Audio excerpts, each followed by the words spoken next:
हाय, कसे आहात तुम्ही? आज आपण पाहणार आहोत कढी पकोडा रेसिपी। कढी बनवण्यासाठी काय साहित्य लागतं हे पाहूयात। इथे मी पावशेर दही घेतलं आहे। हे मार्केटचं दही आहे। कढीपत्त्याची पाने, बारीक चिरलेली कोथिंबीर, इथे मी हिरवी मिरची, लसूण आणि अद्रक ह्याची पेस्ट घेतली आहे। चवीपुरतं मीठ, 1 चमचा जिरं, अर्धा चमचा मोहरी आणि हळद आणि हे 2 छोटे चमचे मी बेसन पीठ घेतलं आहे। हे बेसन पीठ आपल्याला दहीमध्ये घालायचं आहे, जेणेकरून आपली कढी फुटणार नाही। 2 चमचे बेसन जे घेतलं आहे त्याच्यामध्ये आपण पाणी घालूयात आणि ह्याच्या गाठी अशा फोडून घेऊयात। बेसन पाण्यामध्ये मिसळून घेतलं आहे। बेसनच्या गाठी सगळ्या फोडल्या आहेत। बेसन आपण घालणार आहोत दहीमध्ये आणि हे छान हलवायचं। दहीच्या पण सगळ्या गाठी फोडायच्या। दही छान फेटून घ्यायचं। दही हे फेटून झालं आहे।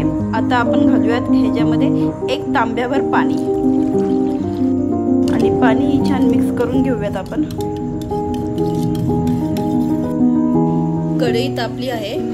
आपण घालूयात 3 चमचे तेल। आता घालूयात अर्धा चमचा मोहरी,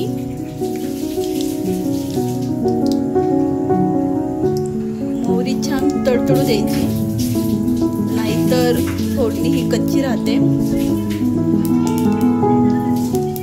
जिरं घालूयात, कढीपत्त्याची पाने, टेस्टून घेतलेला मिरची, लसूण, अद्रकची पेस्ट घालूयात।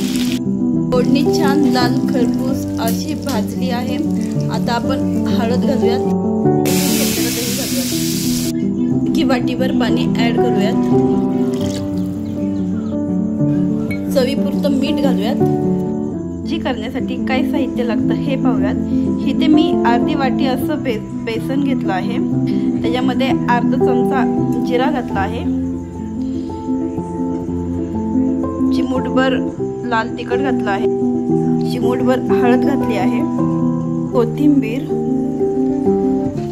आणि मीठ। हे असं भजीचं पीठ भिजवायचं, जास्त घट्ट नाही, मीडियम असं। तेल इथं तापलं आहे। बारीक बारीक अशी भजी करून घेऊयात।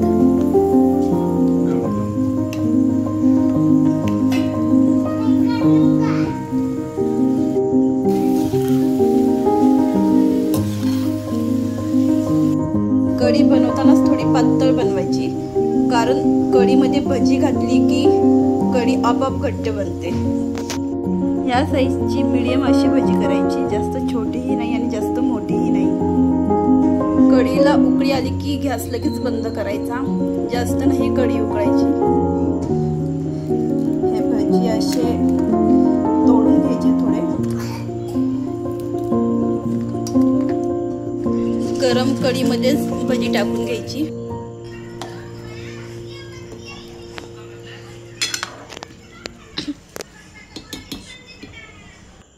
वरून कोथिंबीर घालायची।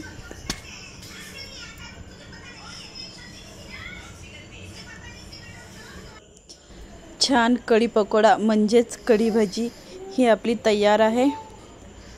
खूप छान अशी चवदार झाली आहे। तुम्हीही नक्कीच करून पहा आणि आवडल्यास लाईक, सबस्क्राईब, कमेंट आणि शेअर करायला नक्कीच विसरू नका। Bye bye.